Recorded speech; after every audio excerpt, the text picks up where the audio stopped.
CMR shopping mall ఆడి శ్రావణం అతిపెద్ద KG sale up to 61% offer 1+1 combo offer. So ఇప్పుడే shopping చేయండి.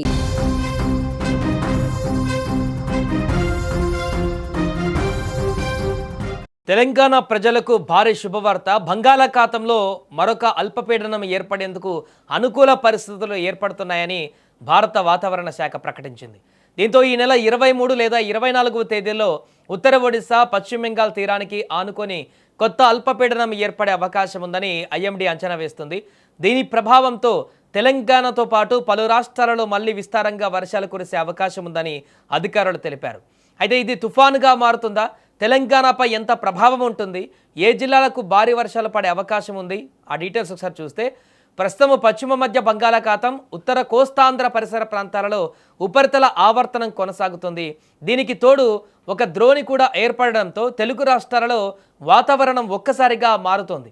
23, 24 తేదీలలో బంగాళాఖాతంలో అల్పపీడనం ఏర్పడితే దాని ప్రభావంతో తెలంగాణలో మరొకసారి భారీ నుంచి అతి భారీ వర్షాలు కురిసే అవకాశం ఉందని వాతావరణ శాఖ అంచనా వేస్తుంది. సో ప్రస్తుతం ఇది అల్పపీడన దశలోనే ఉన్నందున దాని తీవ్రత పైన స్పష్టత రావడానికి మరొక 24 నుంచి 48 గంటలు పట్టే అవకాశం ఉందని కూడా నిపుణులు చెబుతున్నారు. తెలంగాణలో ఇప్పటికే పలు జిల్లాలకు భారీ వర్షాల హెచ్చరికలు జారీ అయ్యాయి.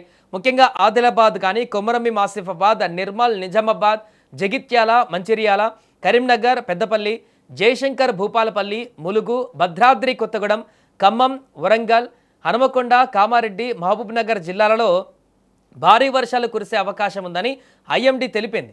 సో ఇక సంగారెడ్డి, వికారాబాద్, రంగారెడ్డి, మెదక్, సిద్దిపేట, రాజన్న సిరిసిల్ల జిల్లాలలో కూడా తేలికపాటి నుంచి మోస్తారు వర్షాలు పడే అవకాశం ఉందని అధికారులు పేర్కొన్నారు.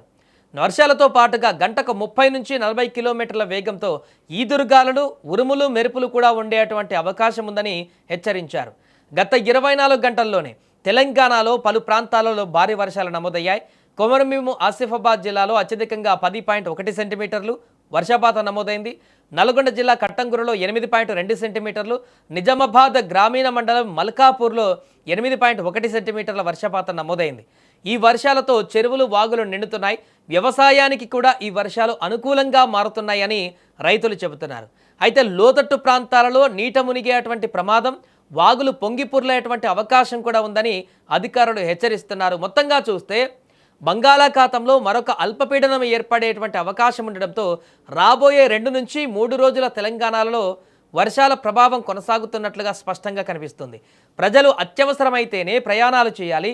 ఉరుములు, మెరుపులు ఉన్న సమయంలో చెట్ల కింద నిలబడకూడదని, వాగులు, కాలువలు దాటేందుకు ప్రయత్నించకూడదని రైతులు కూడా వాతావరణ శాఖ సూచనలను పాటిస్తూ వ్యవసాయ పనులు చేపట్టాలని అధికారులు సూచిస్తున్నారు. ప్రస్తుతం అల్పపీడనం ఏర్పడే ప్రక్రియపైన భారత వాతావరణ శాఖ నిరంతరం నిఘా ఉంచింది.